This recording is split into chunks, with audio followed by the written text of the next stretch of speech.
I had a look through some Blood Surge leveling guides and realized that my approach to leveling in Season 1 looked quite different. For that reason, I thought it would be interesting and helpful to share the build and playstyle that I'll be using to level up. To preface this, leveling isn't something I've spent much time on. In fact, I only had my one main Necromancer up until this point.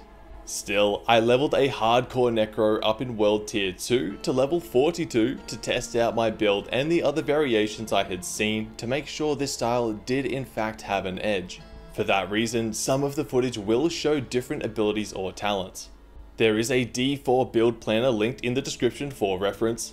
I'm also aware that for speedrunning and really pushing your leveling speed, you could utilize refunding talents along the way to more efficiently level towards certain talents, but the benefits are so meager and the hassle of looking back and forth between the game and the planner doesn't seem worthwhile.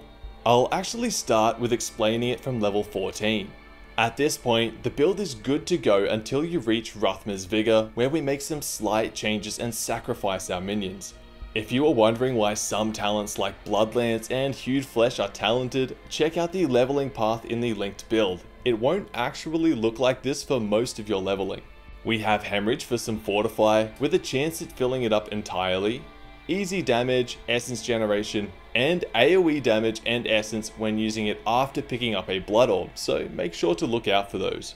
Blood Surge is the bulk of our damage, and the overpowers will clear entire screens. Blood Mist is there for security and to help generate fortify in a pinch. It also provides massive damage with Ruthma's Vigor when we reach that point.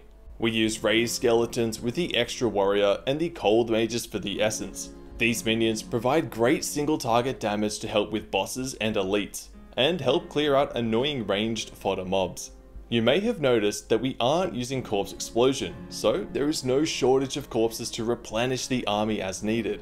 Next, we have Iron Maiden, which we're really taking for the enhanced upgrade that turns it into an excellent AoE essence generator. If you've gotten into the habit of pre-cursing packs with Decrepify, you'll need to remember to cast this when you actually have essence to replenish. Casting it on targets that are already cursed won't give you any essence. And the skill that ties this entire leveling build together is Bone Prison. In the early game before the Blood Drinker Paragon glyph, Fortify is really hard to generate, but it does so much for Blood Necro. Your overpower does twice as much damage with fully stacked Fortify, so it's crucial to generate as much as possible. Fortunately for us, the Dreadful upgrade provides a sizable chunk of Fortify for each enemy imprisoned. Against larger packs of enemies, this can instantly give you a full stack. Remember to use this ability on cooldown and aim for the biggest groups of enemies. If you are playing on controller and can't manually aim it, you may need to coax enemies into melee before using it.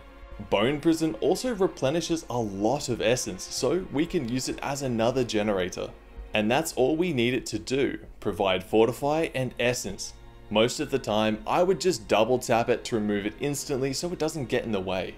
The purpose of using these skills and talents is to ensure we spend as much time as possible pressing Blood Surge, which is overpowering for maximum damage with our fortify, wiping screen after screen of enemies. Iron Maiden and Bone Prison can top up an entire essence globe in 1 or 2 casts, providing ridiculously efficient essence generation so we aren't sitting around spamming basic skills or Corpse Explosion. Our gearing for this is quite simple, and the build guide has all of these specifics. Generally speaking, we just want life and overpower damage. This makes us immortal for leveling while also improving our damage output. There is only one codex power that we really want to use, and that's the Bloodbathed aspect, which we get from the Hoarfrost Demise dungeon in Fractured Peaks. When you overpower, the Echoed Blood Surge will also overpower, greatly increasing our damage. There are some other useful codex powers if you want to spoil yourself. Aspect of Potent Blood, Rapid Aspect, Sacrificial Aspect after getting Ruthma's Vigor, which I'll get to in a moment, and Aspect of Grasping Veins are all helpful options. The build undergoes a slight change when you unlock the Ruthma's Vigor passive node. The exact level this happens will depend on your renown, but somewhere around level 35. At this point, we sacrifice our skeletons and replace them with corpse tendrils. We no longer need them for single target damage, as we can now blast elites and bosses with absurdly high damage by using our Blood Mist to consume our Ruthma's Vigor stacks. This makes every tick of your Blood Mist overpower, which is incredibly powerful in the early and mid game. With a full fortify stack, you can kill any elite in solo with one Blood Mist, and kill most elites even as a duo with one cast. There is no cap to the number of targets, so a well-placed Tendrils can have you instantly wiping out what should have been a tough pack. You don't always need to use Blood Mist to consume your stacks, but it's very useful to keep track of them, especially if elites are coming up.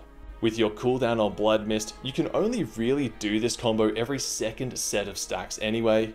Fortunately, this tends to line up well with the flow of gameplay, where you can Blood Mist to kill some elites, then the next stacks can be used on Blood Surge to take down fodder. Then, by the time the next stacks are rolling around, you run into the next elites and have Blood Mist ready. If you are playing Blood Surge in the end game with your Paragons and amazing Essence economy, you can get away with not tracking your Blood Surge overpower stacks. Leveling isn't quite as forgiving. Sure, you could level with this build and never look at your stacks and get by just fine.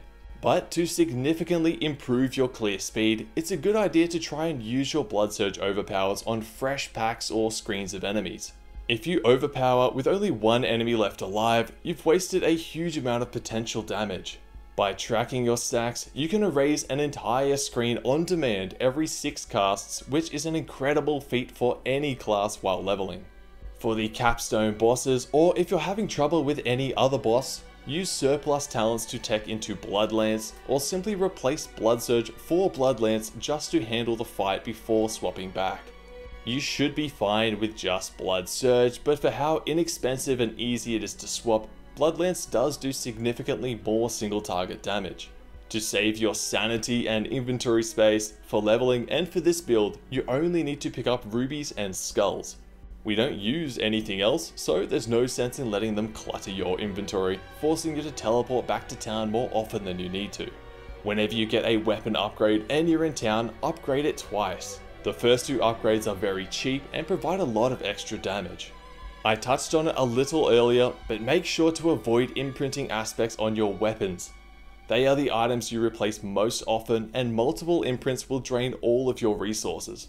Slap your aspect on any other slot that won't be replaced soon, like your gloves, or if you have a strong aspect, you can place it on your amulet for the 50% bonus. And that about covers it for the leveling build. This will take you to level 50 and beyond until you have the aspects and paragons needed to pursue an endgame build. I'll be posting a planner and brief outline of the Bloodlance build I plan on using for the Season 1 endgame. It likely won't be the final product as I can't actually test it yet, but if you're interested, it will provide a solid outline to follow. If you would like to directly support me in making more videos, please consider becoming a channel member. It's basically a Twitch sub but for YouTube.